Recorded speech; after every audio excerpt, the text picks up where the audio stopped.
2. As the house where I grew up was being sold, I came home in Kyoto for the last time fearfully. My parents had been constantly sullen from anxiety about money and their future since I left home. Now that they gave up their house and our ancestors' last land, I had wondered how gloomy they were. On the contrary, I was surprised that they were oddly in a good mood.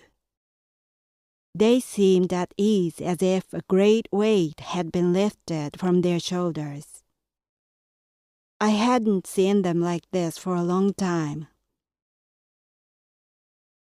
The main purpose of my visit was sorting out my stuff, to get some keepsakes and mementos of my childhood.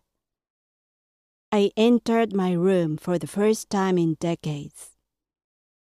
It had become my younger sister's room, who now lived abroad. Some of my old stuff was kept in the mud-walled warehouse that has stood next to the house for several hundred years.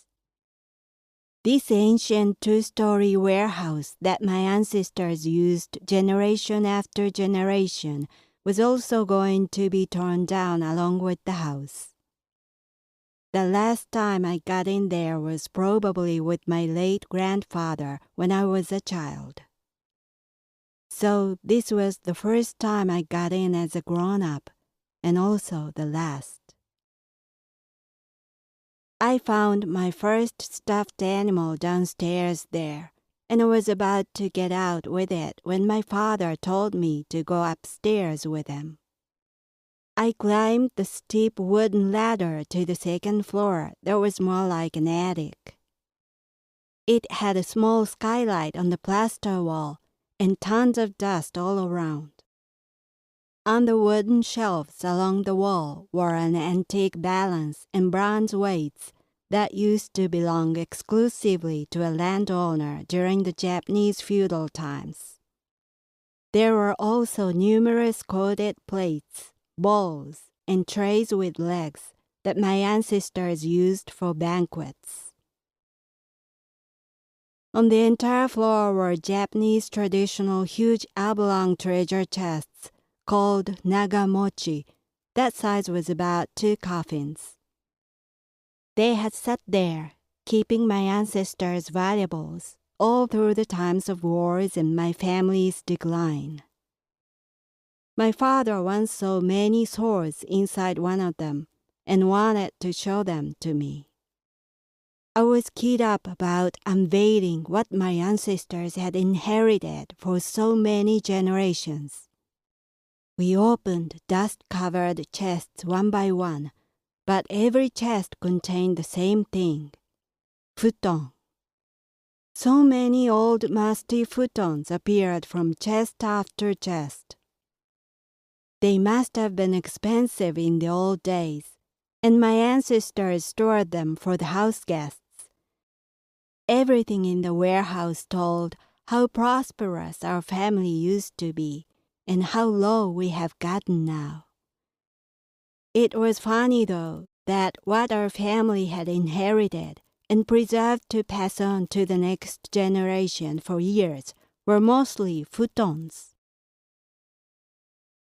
I had quarreled with my parents over succeeding the family all these years, and had been on bad terms with them for that because I had refused.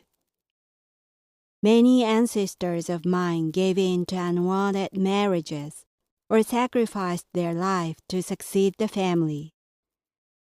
We all suffered from the family succession, and everything was for futons. I wanted to tell my ancestors that futons of good quality were widely available at incredibly low prices in the discount stores nowadays. Succeeding the family turned out to be preserving what became worthless today. That was ridiculous enough for me to make my anger pass into laughter.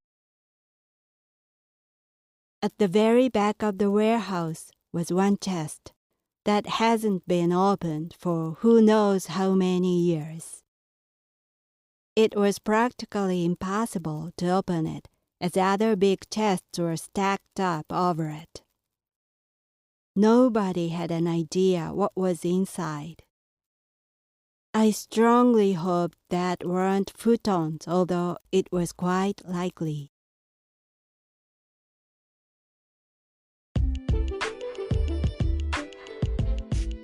英語聞き流しリスニング、英語テキストと MP3 ダウンロード、その他の物語はホームページからお聞きいただけます。88thpp.com 88thpp.com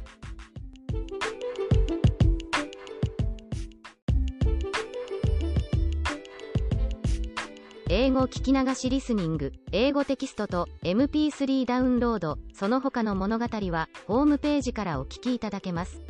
88thpp.com 88thpp.com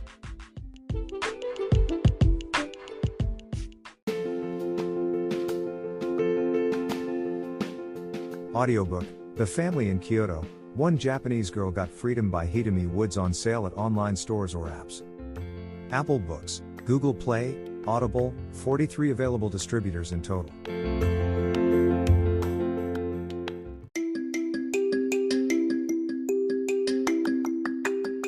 Audiobook, Japanese Dream by Hidemi Woods on sale at online stores or apps. Apple, Audible, Google Play, Nook Audiobooks, 43 available distributors in total.